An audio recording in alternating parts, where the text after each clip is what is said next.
This is one of my favourite songs. It's You Are the Universe, and lots of people like it. It goes down so well on stage, and I'm going to break it down a little bit and talk about how it was written and what it sounds like today on stage. I wrote the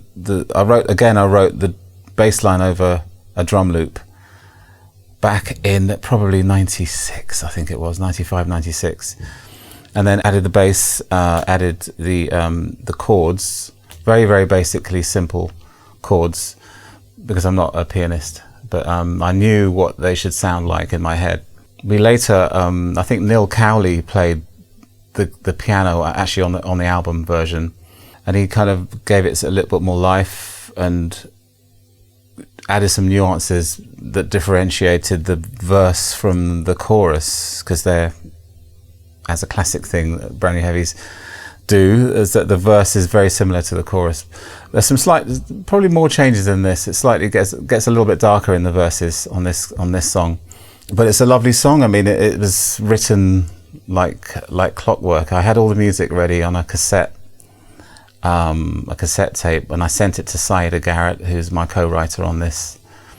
She incidentally wrote Man in the Mirror for Michael Jackson as well, so she's a absolute professional songwriter. We flew her over just to write songs for Shelter, which is where this song is from, the Shelter album, and she ended up being our singer.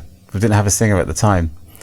So it's a match made in heaven, because she wrote another song called Sometimes, and she's just a great songwriter. We all learnt a lot from her as well. She even taught me the thing where because I was just into doing grooves and repeating the grooves across 8 bars. And she said, Andrew, what you should do on the penultimate bar, just slightly change the bass line to give it a beginning and an ending. So on the 4th bar, do the same bass line, but with a slight twist to it. So that's one thing she taught me. I sent the track on a cassette to her. She was staying in Manchester Square in the West 1. 2 days later, she biked the cassette back with written out lyrics and the song sung just really crudely onto a tape machine. And I freaked out. I didn't freak out. I was actually completely blown away, because it was perfect. What she'd written, what it was about, the harmonies, all there written out, and I was really quite blown away and knew that it was going to be one of our special songs.